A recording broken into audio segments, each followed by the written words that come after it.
Okay, so we're rolling right in. Today is Thursday, July 24th, 2025, and we'll be hearing petition 2024-212 for Richard Panaloric. I'm going to go ahead and read this as we were recording. The hearing today is regarding the true and fair value set by the Grant County Assessor's Office. Board of Equalization is independent of the Assessor's Office. We are 3 citizens appointed by the Grant County Commissioners and trained by the Department of Revenue. Today's board is myself, Jim Brinkbill, Rosa Decker, and Jerry Gingrich. We have reviewed all evidence presented by both parties. This hearing is only to provide any additional oral testimony. No new evidence may be submitted at this time. Remember, everyone's time is valuable. Please try to keep to the timelines. Please address the board only. Does the assessor's representative swear the testimony you're about to give is the truth? Yes. Well, go ahead. This petition is for a 43,560 square foot commercially zoned vacant lot in Moses Lake, Washington. Page 4 is the sales that were used in developing commercial land rates in Moses Lake. The appellant has stated that the lot is encumbered with several easements and protected plant life. I reached out to the appellant for documentation, but have not received anything at this time. My recommended value remains at land 152,460, building 0, for a total assessed value of 152,460.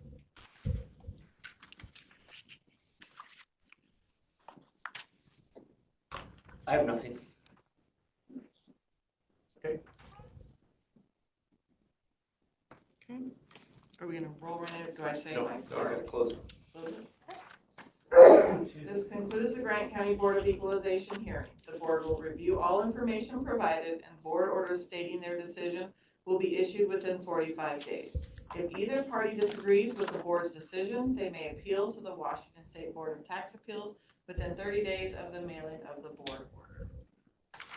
Okay, good morning. Today is Thursday, July 24th, 2025, and we're on record with the Grant County Board of Equalization, and we'll be hearing petition number 2024-028 for parcel number 39929-141347243, represented by Zachary Knudsen, who is in attendance.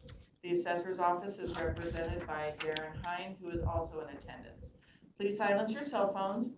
Note these hearings right now are being recorded and will be posted to YouTube once the order has been issued. Mr. Chair, the board is convened and the hearing is open. The hearing, are you recording? Yes, it keeps going now that I hit. Okay. All right. Thank you. The hearing today is regarding true and fair value set by the Grant County Assessor's Office. The Board of Equalization is independent of the Assessor's Office. We are 3 citizens appointed by the Grant County Commissioners and trained by the Department of Revenue. Today's board is comprised of myself, Jim Brinkbill, Rosa Decker, and Jerry Gingrich. We have reviewed all evidence presented by both parties. This hearing is only to provide any additional oral testimony. No new evidence may be submitted at this time.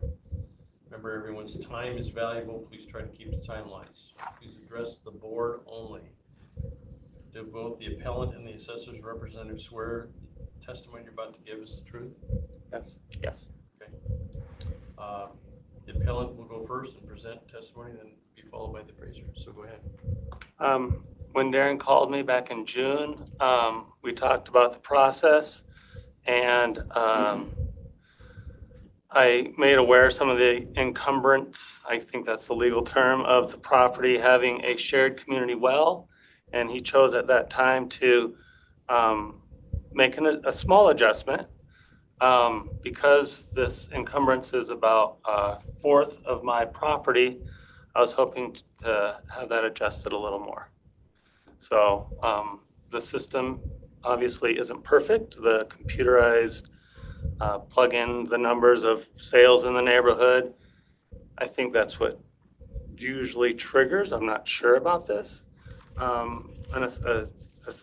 A reassessment, or once every 6 years it gets assessed or something like that. I understand that. But because it's increased 33% in the last 6 years, I just wanted to pump the brakes a little bit and make sure the system's working and everybody's benefit, not just for the taxpayers, or sorry, for the tax collectors.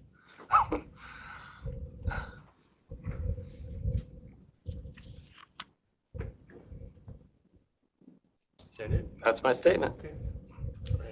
Yeah, so Zach and I spoke, I have it down as May 27th. We went over improvements just to make sure that there was no conditional issues that have occurred. And at that time, that is when Zach stated that they had a shared well, which I took to our chief appraiser. This was my first instance where we had a shared well that was unknown, at least to our office. And after speaking with the chief appraiser, an adjustment was made, albeit smaller than probably what the appellant would like. $2,000 was the adjustment for that. Outside of that, like I said, there's no other conditional issues. Yes, we did go over the fact that even without any additional improvements doing anything to the property, we do have to, by law, go at 100% market value, which is why we put it into the sales comparison grid, which definitely supports the value. So after that adjustment, our new recommended, which you will see on the last page, $70,175 for land value, $418,892 for improvements, for a total of $489,067. Okay. I have nothing. You have anything you want to say in rebuttal? No, I'm just saying what's fair to me. My wife would say, this is my wife's words, not mine. Just because neighbors move in from Bellevue and pay an exorbitant amount for the neighboring property, doesn't mean that we should have to pay an exorbitant amount of tax because of that. It's the legislature, it's the laws that are given to the Department of Revenue, and we're bound by that. Right. Yeah. Okay. What was the square footage of the well that you guys had encumbered or shared? It's 100-foot radius from the wellhead with an outbuilding that I insure on my private residence.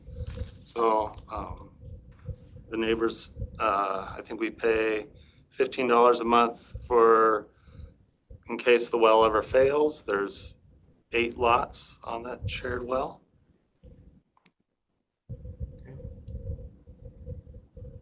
Anything else? Okay. Okay, this concludes the Grant County Board of Equalization hearing. The board will review all information provided, and board orders stating their decision will be issued within 45 days. If either party disagrees with the board's decision, they may appeal to the Washington State Board of Tax Appeals within 30 days of the mailing of the order.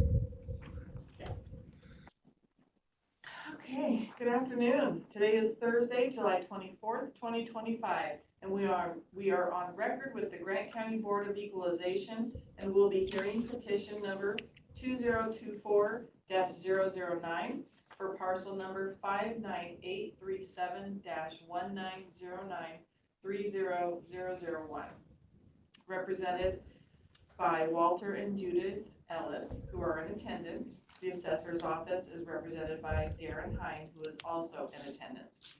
Please silence your cell phones. Note, these hearings are being recorded and will be posted to the YouTube channel once the order has been issued. Mr. Chair, the board is convened and the hearing is open. Are we recording? Yes. Thought I'd ask. Hearing today is regarding the true and fair value set by the Grant County Assessor's Office. Board of Equalization is independent of the Assessor's Office. We are 3 citizens appointed by the Grant County Commissioners and trained by the Department of Revenue. Today's board is myself, Jim Breakbill, Rosa Decker, and Jerry Gingrich. We reviewed all evidence presented by both parties. This hearing is only to provide any additional oral testimony. No new evidence may be submitted at this time. Remember, everyone's time is valuable. Please try to keep to the timelines, and please address the board only. Do both the appellant and the assessor's representative swear the testimony you're about to give is the truth? Yes. Okay. Appellant will go first and then present testimony, then be followed by the appraiser, so go ahead.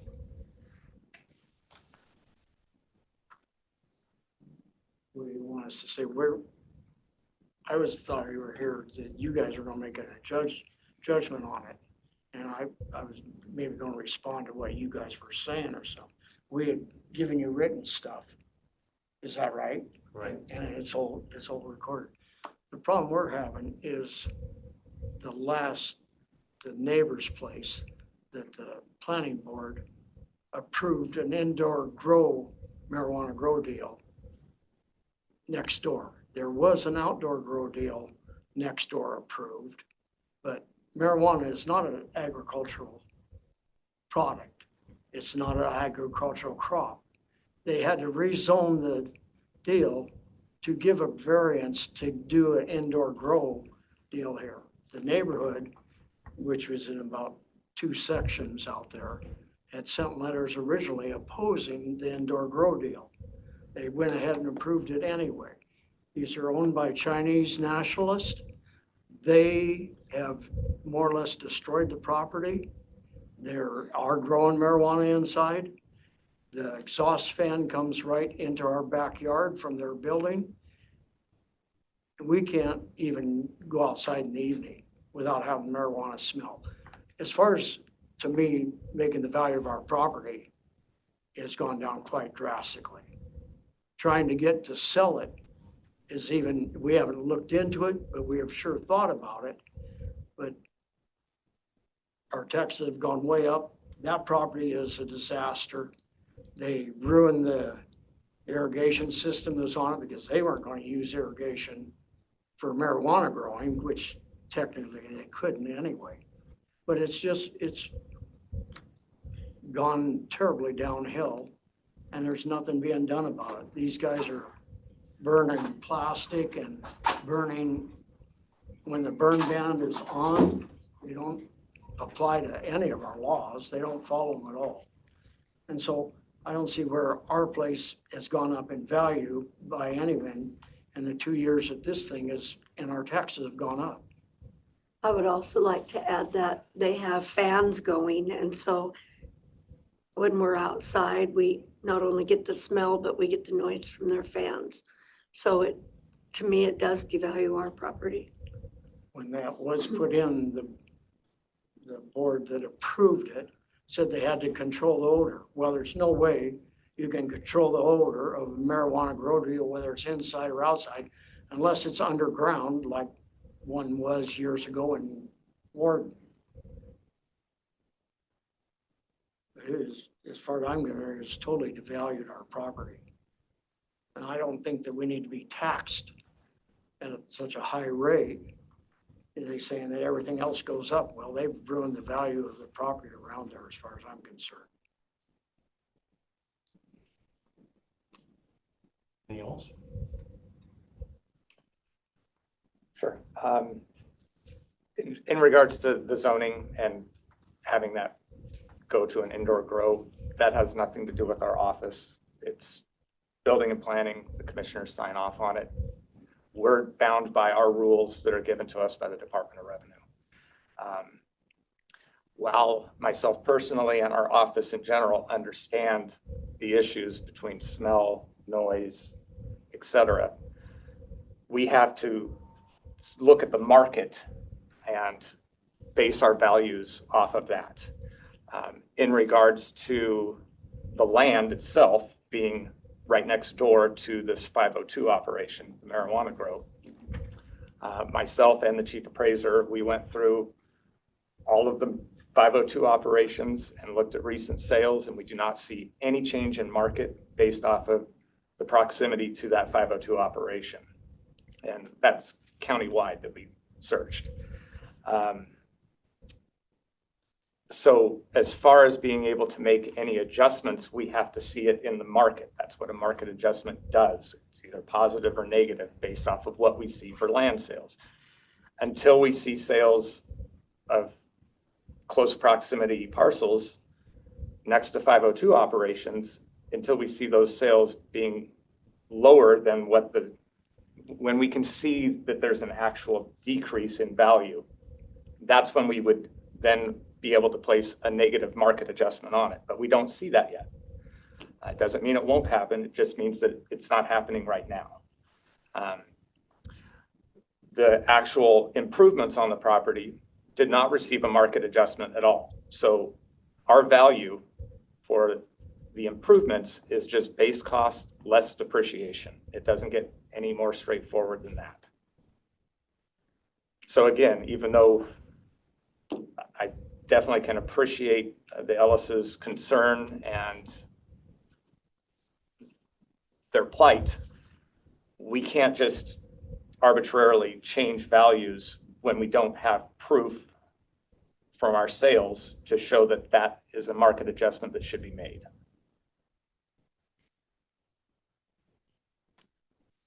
Right. And we know when we filed this thing, it was more or less because by reading everything, it wasn't one of the 7 criteria in which the assessor's office says that you can appeal. Process. Oh, I'm sorry. That we could appeal it. It just, we're looking at some way for the planning board that approved this thing to either change the stinking thing, throw it out or something, or the county, and I don't know what department would assess these things or follow up on these grow deals and stuff. But this same nationalist Chinese outfit, I know has at least 2 grow places, if not 5 in the county now.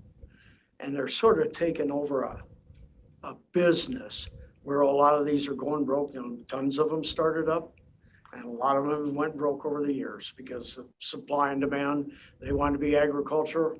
Yeah, it's their problem. They wanted to be agriculture. They wanted all the benefits of agriculture, but it's still not an agricultural product. Now, back to the other point, there's been no sale, and I don't think there's been any sales out in that area of acreage or lots the size of ours since this thing ever come in. So, and I don't know if anyone's trying to sell it. We both sort of tolerate this bad deal, but I don't know what's going to get any place. Just in my response, I did pull land-only sales that definitely support our total valuation of $50,000, which is $40,000 for the 1 acre lot or parcel, plus the $10,000 for full utilities, which is standard for the area. If you look at page 6, you'll see those 6 sales, starting with the small, well, you can see we do have some smaller acreage and then some larger, but they're all still Moses Lake sub 1 land, which is just just under 20 acres down to 1 acre. So I know our land values are supported. And again, until we see a change in proximity to parcels of land being sold next to 502 operations, we can't make an adjustment without seeing proof there. Anything else? Rosa? Just a question, it's probably, so odor says since the marijuana odor or dairy, that stuff does not go into this Marshall and Swift cost tables. When you guys enter that, there's nothing that No, gets taken into account for that? not for that. We have to see actual sales of land that, like you just mentioned, a dairy or the landfill or the 502 operation. We have to track the sales. And if we're not seeing a difference or a decrease in value, in this case, for proximity to something that might smell, we are bound by the laws that we're bound by. We just have to base everything at 100% market value per the DOR. For the record, can you address the notice of change of assessed value for this piece of property?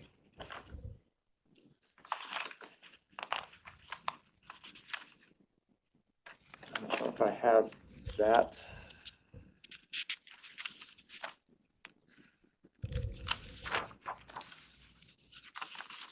If you don't, I can read it in. What's that? If you don't, I can read it in. Go ahead. Okay. What I'm reading here is the old true and fair value was 60,000 land, 164,215 for the building for 224,215. Is that correct? That's correct. Okay. For last year. For last year.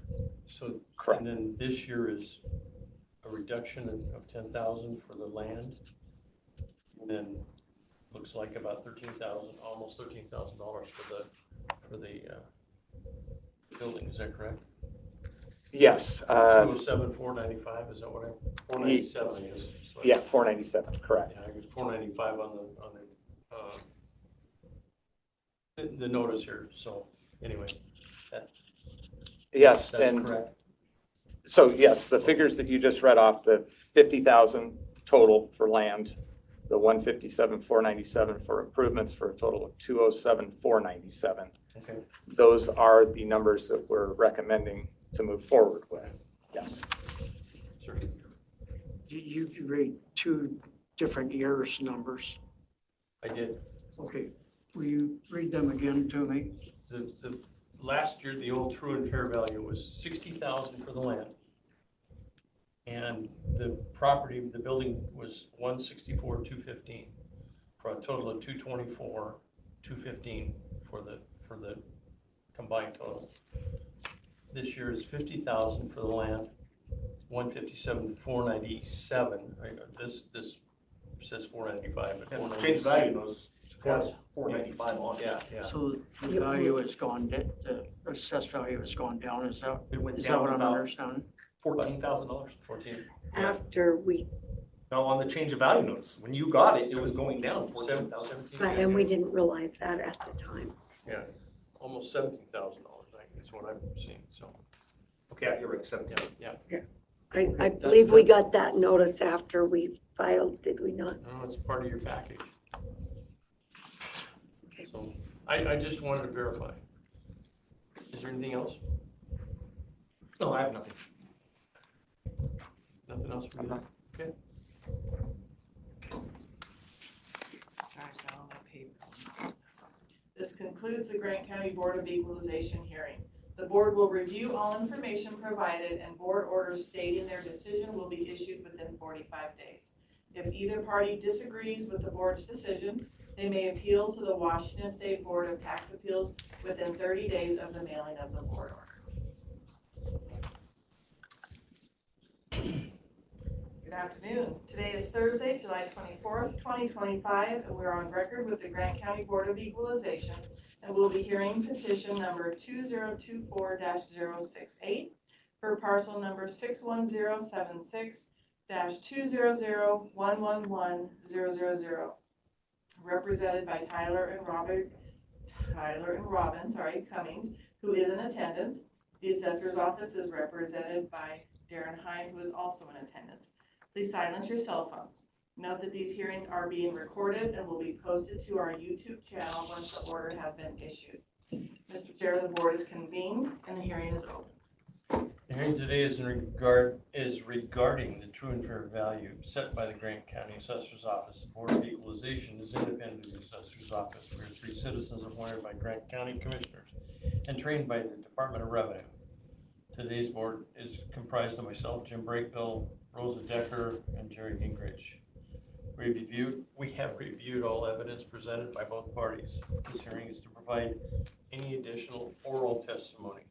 No new evidence may be submitted. Remember, everyone's time is valuable. Please try to keep to the timelines. Please address the board only. Do both the appellant and the assessor's representative swear the testimony you're about to give is the truth? Yes. Yes. Okay. Appellant will go first and present testimony, then followed by the appraiser. Go ahead. All right, I'd like to start by thanking everyone here for their time on this issue. I hope to show you today why the assessment of my property, or our property rather, is unjustified. As I have very little experience with property tax deliberation, I kindly ask for your guidance in understanding any of these specifics that I am bringing into question. I have 3 specifics that I'd like to bring to the board's attention for this deliberation. The first one, the assessor's office is using a single sale from 2021 as a comparison to justify a 100% increase in the value of my single-wide mobile home. First, I'd like to contest that there is only one sale. Being that there is only one comparable sale, the assessor should utilize the cost approach to value as defined by the Homeowner's Guide to Property Taxes. This guy here.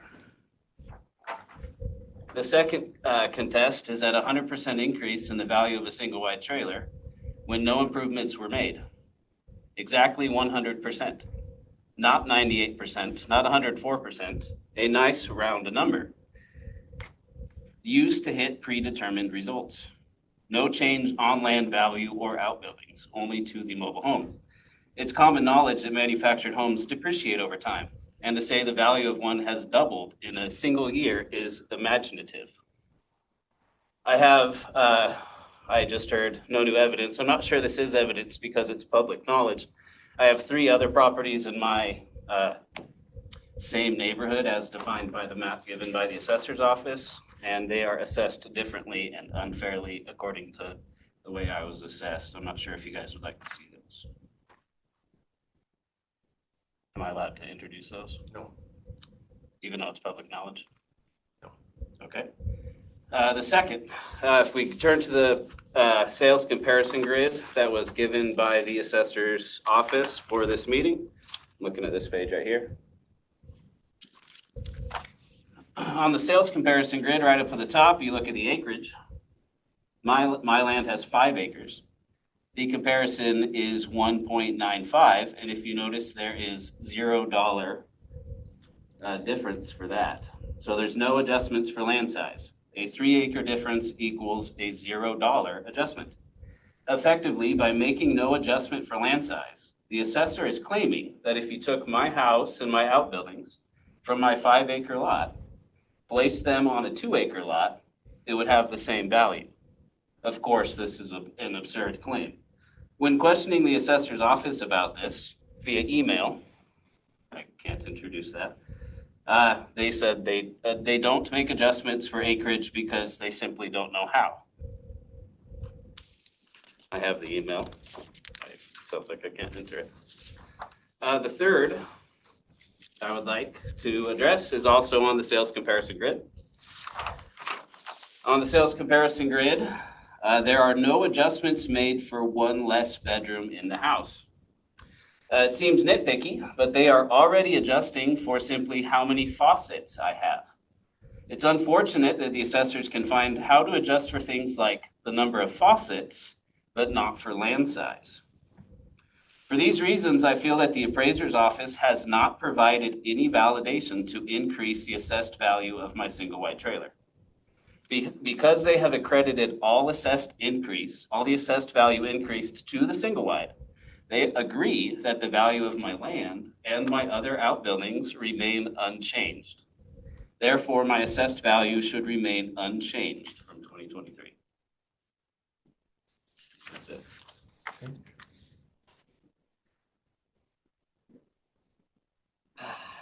Okay, I'll just take these one at a time. As far as the first issue that was brought up with one sale of a single wide in this neighborhood setting the market, albeit an older sale, it's still within our 5-year period that we can look for qualifying sales. That was taken under consideration.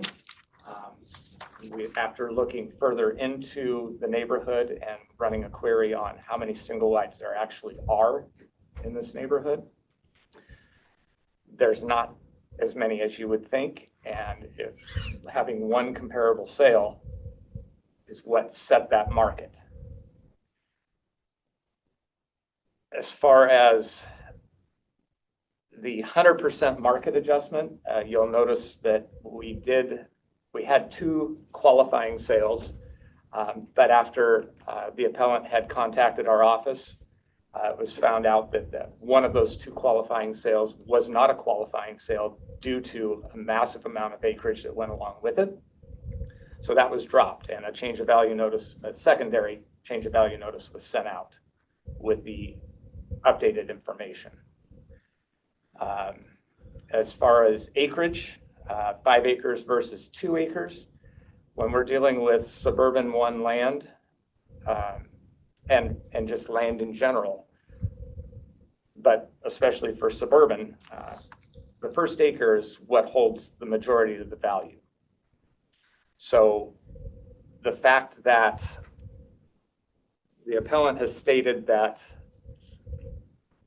I'm looking at the petition right here, we're at $80,150, and his estimate for the land was higher than that. I can So, explain that. Sorry. so that doesn't make a whole lot of sense to me. As far as the comparison grid is concerned, when it comes to bedrooms versus plumbing fixtures, we base our, it doesn't matter if you have 1 bedroom or 20 bedrooms. If it's in 1,000 square feet, it's still 1,000 square feet of the living space. So bedroom count is not something that's utilized. We base everything off of square footage of the living space.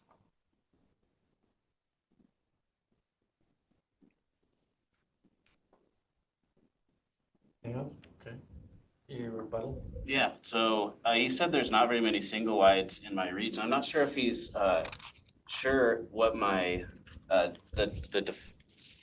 definition of the neighborhood that I'm part of, but there are lots of single wides. In fact, after they made the first adjustment, when I went down there and pointed out the error in their first comparison grid, they had to adjust over 30 properties because of that. So there's a lot more that they said, not as many as you would think. It's like, I'm not sure how many single wides you think in a single neighborhood, but over 30 at least. And there's probably more than that. Okay. Yeah, so I'm not sure where he's coming up with that. The next he said, most of the value is placed on the first acre. Okay, most. So does that mean the other 4 are valueless? Is there no adjustment for them because they have less value than the first acre? Then he said, there's no adjustments for bedrooms, only for the square footage of the house. My question there is, why would it list bedrooms on the cost comparison grid then?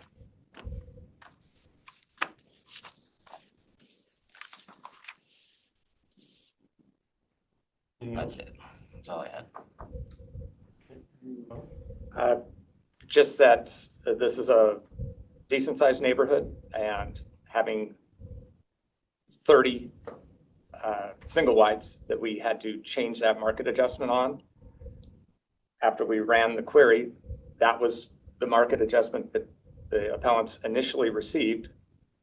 And again, after discussing it with the chief appraiser, 1 sale out of 30 total single wides that received this incorrect market adjustment was basis to actually create that market adjustment. As far as it being 100% on the nose, if you take a look, that's just because 100% is an actual number, and we have plenty of market adjustments that are 127% or 96%. It's just another number. It's not just us going, oh, let's just make it a round number. As far as there being bedroom count on there, that has no bearing on anything because we base off of square footage. It might be on there. There's information on this that doesn't get adjusted, and that is one of them, the bedroom count. It's just the adjustments off of living space square footage. Anyone that's worked with data knows that a value like 100% isn't going to come out naturally. Anyone that works with data knows that numbers aren't nice. A nice round number of 100% doesn't come out when you work with real numbers and real world data like that. It only comes out when you're trying to make a number fit into a box that you want it to.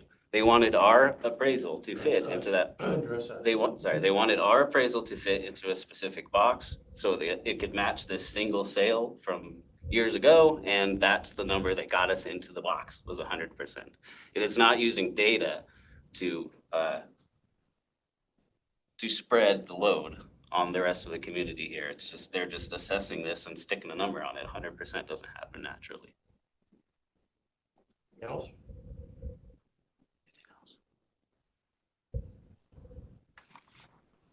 No, sir.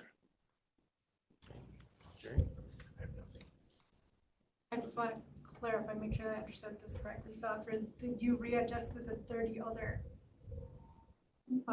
properties, Mhm. and then you reran those numbers using those adjusted numbers and came up with the same Reran the numbers as far as. yes, putting it into so the as formula? far as the sales comparison grid's concerned, what we did was we took a look at the one qualifying sale, and we're basing this off of the corrected new change of value after we had removed the erroneous market adjustment off of the appellant's parcel plus the remaining 30, give or take. I don't have the exact number, but yes, so that was still based off of it, and the sales comparison grid does show that this supports our value.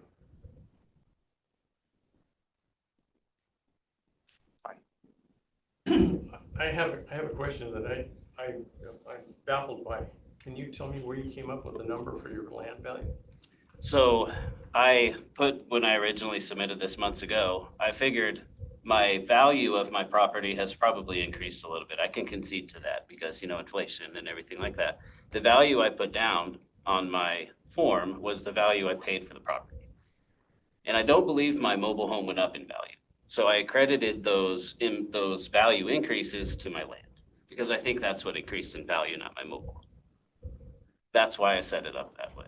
And the number that you're looking at for the total value, that's what I paid for the house. So I'm conceding that that is a fair and assessed value because that's what I paid for it, which is over the current assessed value from the previous year.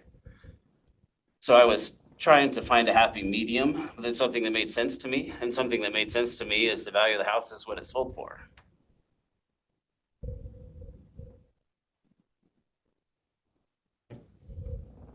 Anything else? All right. This concludes the Grant County Board of Equalization hearing. The board will review all the information provided, and board orders stating their decision will be issued within 45 days. If either party disagrees with the board's decision, they may appeal to the Washington State Board of Tax Appeals within 30 days of the mailing of the board order. Let's jot it again. Okay, Caitlin, gonna take us backstage. Here, do you want me to move you backstage? Let me pretend I know what I'm doing real quick. Okay. This ought to be fun. So like, just the hearing room Aye. backstage? There's three want- there's hearing rooms. There is BOCC hearing room that is host, and that's you. Don't move you. You want Okay. the BOCC hearing room that is the co-host. And then obviously you want me that is the co-host. Because under the BOCC hearing room co-host, there's a third one that's branched off. Just ignore it. That's the second camera. Oh. Don't touch it, otherwise it'll turn off. Just do, yeah. Jerry caught, page 2, article under membership, the very last sentence. Hold on, ma'am. I just got back here. What's oh, Jeez. You asked for something? Oh, man.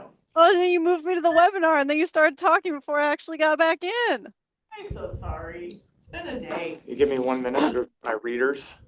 Oh, that's a good idea. Yeah. So the last sentence Sorry. of number 1 under membership and composition, it says to leave one of 3 alternate member positions, and it should have been changed to 2. That's pretty good for his first day. I was kind of impressed. This is your first time? First day of doing hearings. First time he's ever done it. He's Just sat fix in now. times. Okay. Yeah, but actually And he's sitting there as the lead. He's then- harassed us numerous times, but never. Jerry, the very first page, incomplete petition. Remember how we were talking about, how much time do we want to give them to give it back to us? You put 21 calendar days in there. I typically did 14, but that's up to you guys. I mean, you're the ones gonna have to track how many days. So I just remember in my training that typically Ricky said 14 for them to respond back to you. Because if you let it go out a month, you're gonna, if you have 10 or 15 of them, you're gonna be tracking a bunch of stuff. But ultimately, it's your guys' call. I just brought it up to your attention. Because I know at one point, Caitlin, you were not wanting to give too much extra time. Oh, we're recording right now. Well, we're in We're discussion. gonna have to, yeah. So that was the question, because I know that one, Caitlin, that you recently had, you're like, you didn't want to give them very long. So did Yeah, we- because it was a humongous tax, like a firm, that's all they do, and you turned it in and you didn't finish it correctly. so But did everyone the same amount of time, or we? So, yeah, so is there certain taxpayers or special taxpayers? well, see, and my thought with that was that they postmarked it on the very last day that you could possibly postmark it to turn it in and have it be like definitely incomplete, no question about it. It's definitely incomplete. But yes, A lot of people like that. yes. I definitely just copied this from the Chelan County example. I think it was Chelan County. And so yeah, I mean, we can talk about it further if you'd like. If you think it should be 21 or 14 or. Ultimately, that's on you guys because you're the one tracking it. That's the. Oh, yes, I was talking to Barb, sorry. Oh, sorry. I think Jim really wants to get this signed today, so let's. No, we can put it off till next week if you want to talk about it some more. No, I think it's fine with Caitlin and I. It's 2:02 though. Are we starting at 2? Yeah. Caitlin, let's just keep the 20. Do you want to keep the 21 days? What do you think? 'Cause You're the after clerk right now. What do you want?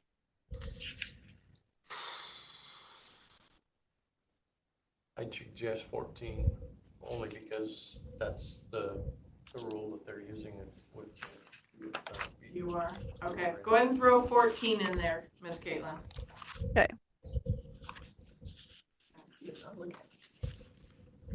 So I thought they were coming, this next group, right? My question to you is has this been recording the whole time? Yes, and so Caitlin can edit it to get us.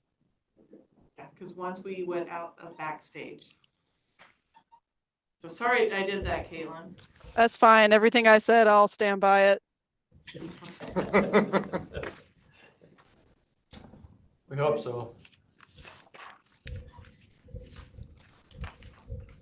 Okay, are you ready, Mr. Chairman? Absolutely. Okay. Are we recording? Yes. It never stops recording, unfortunately. Is that our, When'd you No, start? that's FedEx. is that FedEx again? Lost. Walking around in circles. Today is Thursday, July 24th, 2025, and we are on record with the Grant County Board of Equalization, and we'll be hearing petition number 2024-045 for parcel number 46350-161-367007.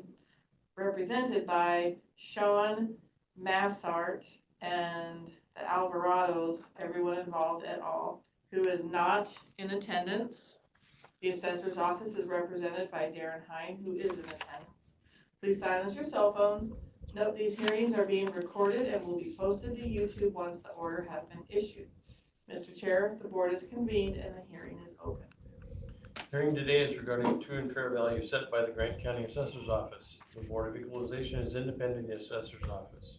We are 3 citizens appointed by the Grant County Commissioners and trained by the Department of Revenue.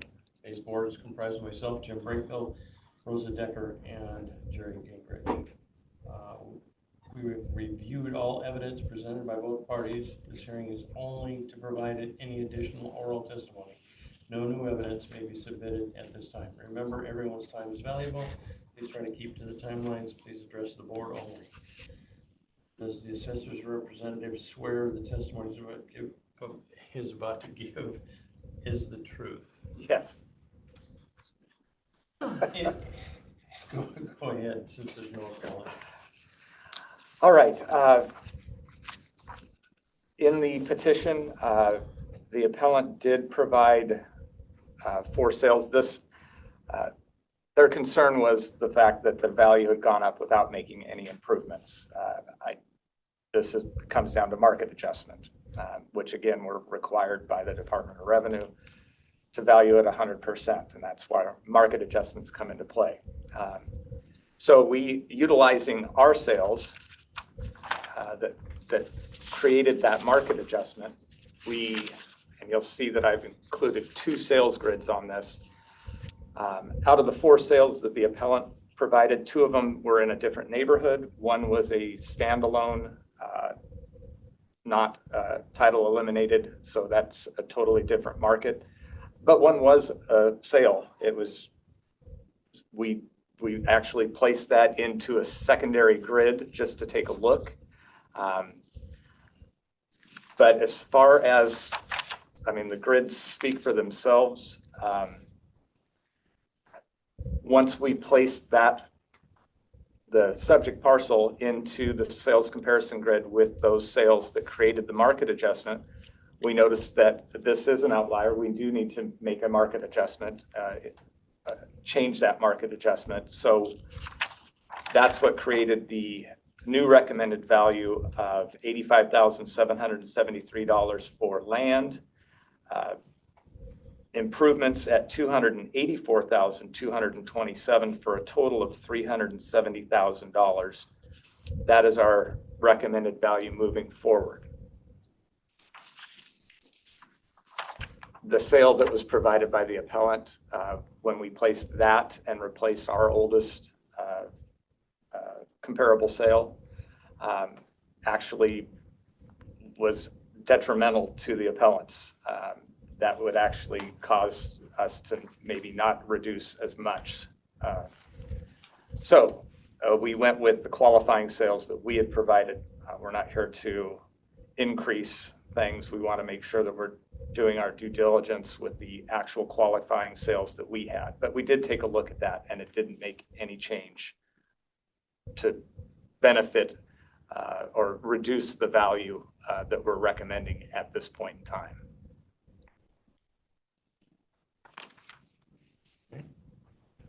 I have no questions.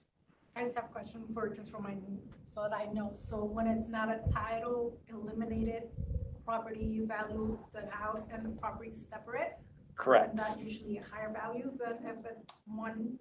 The problem with that is that when it comes to standalone manufactured homes, which is a non-title eliminated home, it has a separate parcel number. We don't see, depending on the year, because it depends on the market, we didn't have sales. It's a different beast. It's like comparing a double wide to a single wide. They're just different. And through us tracking sales of standalones, those definitely, we see different values for those rather than the title eliminated, where it's part, yeah, it's the land and mobile together in one parcel. So we see a difference there, and that's why it's not a comparable sale that we can use.